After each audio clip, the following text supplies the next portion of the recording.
सैलाब भीषण, बढ़ती टेंशन। बड़ी खबर अब आपको गुजरात के सूरत से बताएंगे, जहां पर लगातार बारिश की वजह से बाढ़ के हालात बन गए। देखिए, ड्रोन से ली गई तस्वीर हम आपको दिखा रहे हैं। जहां तक आपकी निगाह जाएगी आपको सिर्फ पानी ही पानी दिखेगा। ये सूरत शहर पानी में डूबा हुआ नजर आपको आएगा। आप देखिए बाढ़ से हाल कितने बेहाल हो चुके हैं गुजरात के। इससे पहले हम 19 जिलों की तस्वीर आपको दिखा रहे थे कि कैसे कैसे बाढ़ की स्थिति से लोग परेशान हो गए हैं।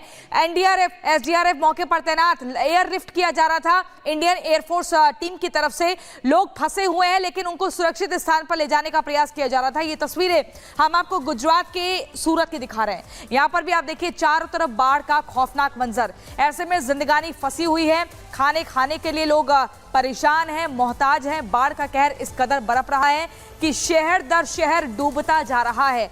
आखिर कब जाकर इस बाढ़ से, इस पानी से राहत मिलेगी, बेहिसाब सैलाब से राहत मिलेगी, इसका जवाब किसी के पास नहीं।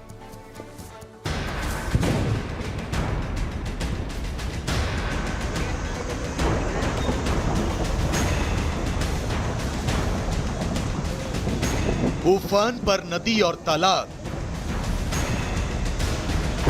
सड़कों और घरों में सैलाब।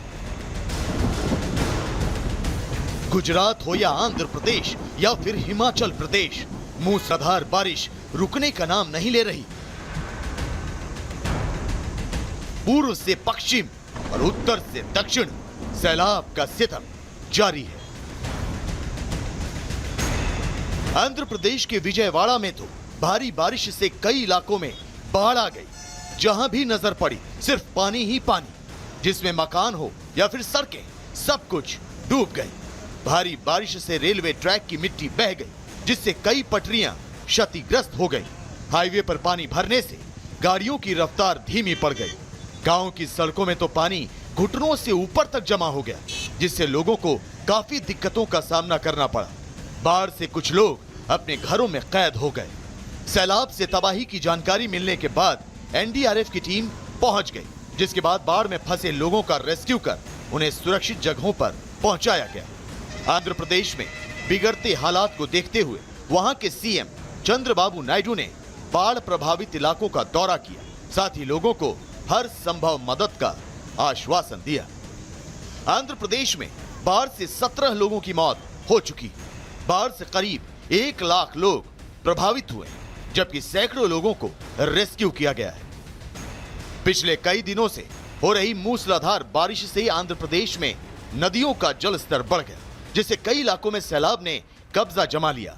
आधे से ज्यादा घर डूब गए। हालात ये हो गए कि सेना के जवानों को भी मोर्चा संभालना पड़ा। आंध्र प्रदेश के एनटीआर जिले में वायुसेना के हेलीकॉप्टर से लोगों को खाने पीने का सामान पहुंचाया गया। भारी बारिश का असर गुजरात के वलसाड में भी देखने को मिला। वहां मूसलाधार बारिश से लोगों के घरों में पानी भर गया, जिससे लोगों को काफी परेशानियों का सामना करना पड़ा। मौसम विभाग के मुताबिक गुजरात में अगले 1 हफ्ते तक भारी बारिश का दौर रुकने वाला नहीं है। यही वजह है कि गुजरात में भारी बारिश को लेकर ऑरेंज अलर्ट जारी किया गया है। बाढ़ और बारिश का असर गुजरात के सूरत में भी रहा। वहां सड़कों पर पानी जमा हो गया। ड्रोन से जो तस्वीरें सामने आई, उनमें घर हो या फिर सड़कें, सब कुछ सैलाब में डूबे नजर आए। जहां भी नजर पड़ी सिर्फ और सिर्फ पानी ही पानी दिखा। भारी बारिश को देखते हुए कडाना डैम के 15 गेट करीब 2 मीटर तक खोले गए।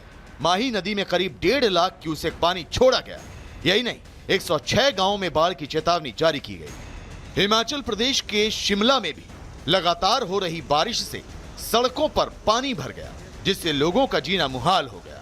लोगों को बाहर निकलने में काफी दिक्कतों का सामना करना पड़ा। हिमाचल में बारिश के बाद करीब 70 सड़कें बंद रहीं। मौसम विभाग ने राज्य के अलग अलग जगहों पर आंधी, तूफान और बिजली गिरने का येलो अलर्ट जारी किया है। Bureau report, Republic Bharat. नमस्कार, स्वागत है आपका। मैं हूं आपके साथ अनामिका पांडे। गायत्री प्रियंका बुलेटिन में साथ। लेकिन इस वक्त की बड़ी खबर पश्चिम बंगाल से आपको बता दें।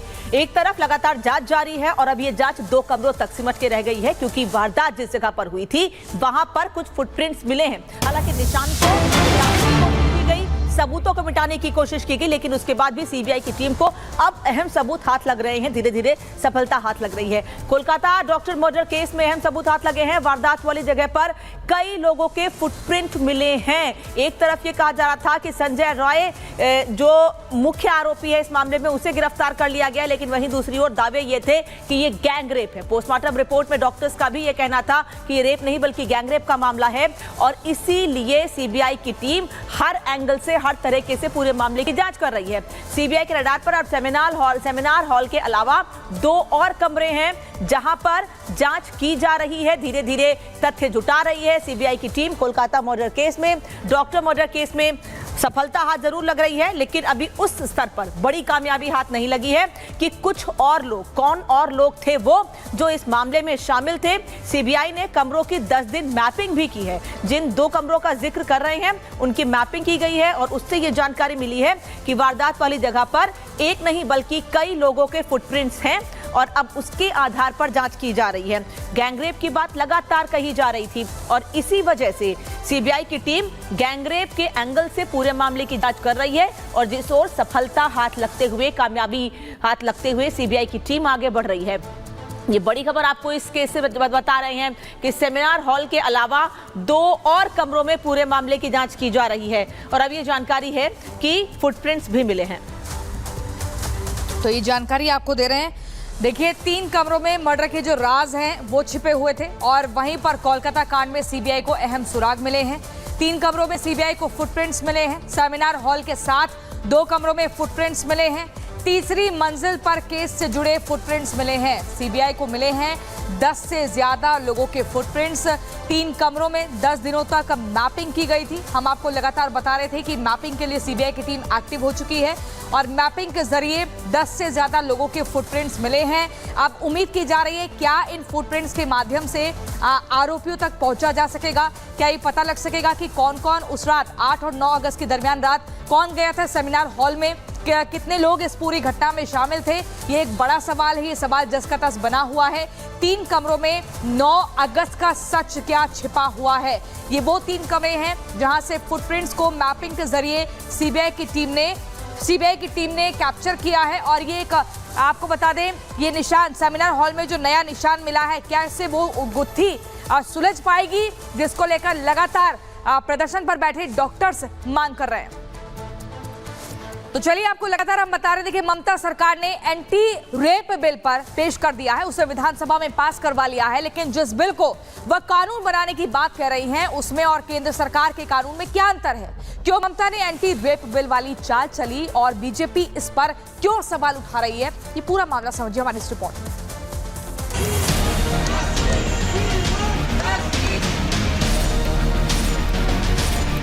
We want justice from